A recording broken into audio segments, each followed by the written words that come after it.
Zenariah Barends from Cape Town Activa. Zenariah, I just want to ask you a few questions about your talk and the conference and what you think about initiatives like this.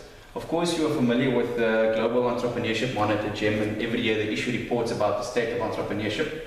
In 2012, they didn't issue favorable statistics to South Africa. If I just give you one statistic, early stage entrepreneurial activity among South African adults dropped from 9.1% in 2011 to 7.3% in 2012. And in addition, we lag behind other countries in Africa, namely the sub-Saharan Africa, which they did their study on.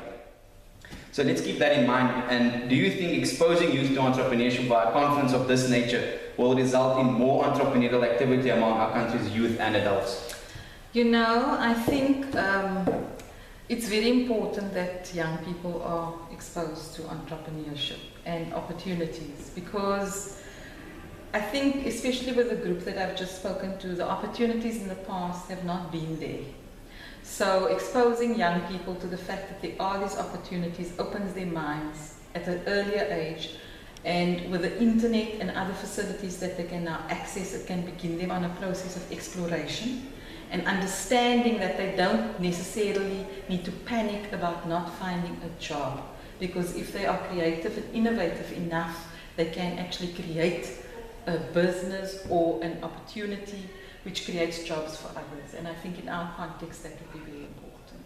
Great. So the next question is, do you think initiatives like the Young Bucks School Entrepreneurship Conference are important for fostering entrepreneurial thinking and entrepreneurial activity? It's very important, and what I would also indicate is that I am aware that at many schools they are beginning to look at it more seriously. But of course, the teachers, the people teaching it, they have a teaching background, not necessarily an entrepreneurial background. So by this kind of initiative, where people are coming in with an entrepreneurial background, where they bring that experience, where they bring that thinking into the space, it basically gives a fresh element. Young people then don't see it as a boring thing that to do,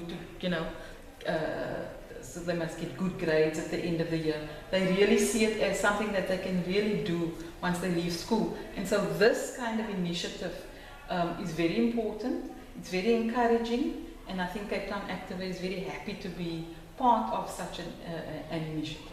Great. So, of course, you've just seen your talk and you've seen the learners. Just to give you a briefing, this is the third day. We've had 2 days. We've had workshops with Alex at the time. We've also had Charles Maisel, award-winning social entrepreneur. He did a workshop, and we had some other guest speakers as well, including Patrick Schofield. So there's been quite a lot happening. So with that in mind, how has this conference inspired and equipped youth to choose the entrepreneurial path that you've been talking about? I think, as I said, by creating awareness, basically, and making them realize that there are opportunities once they leave school.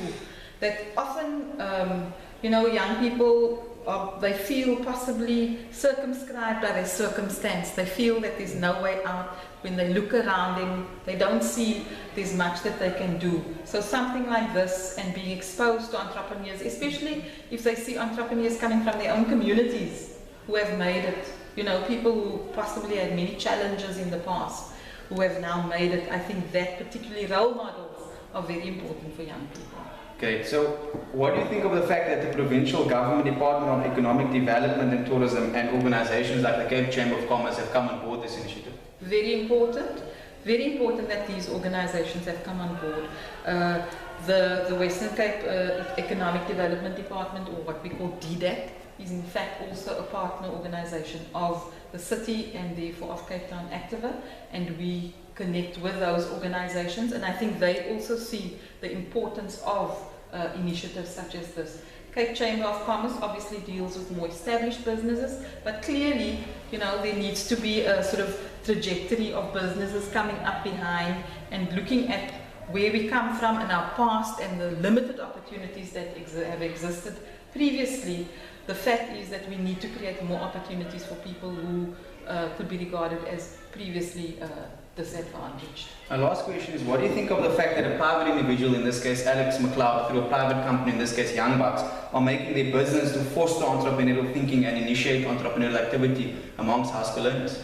Well, I think it's very admirable, and I think, he would be what I would classify as a social entrepreneur, because he has definitely made it his business not to necessarily go for that opportunity which seeks the high road only, but where it also goes into community and supports community growth of entrepreneurs from communities, and I think he is to be applauded for that. Great, thank you so much for your time and I look forward to Thank you. more. Thanks.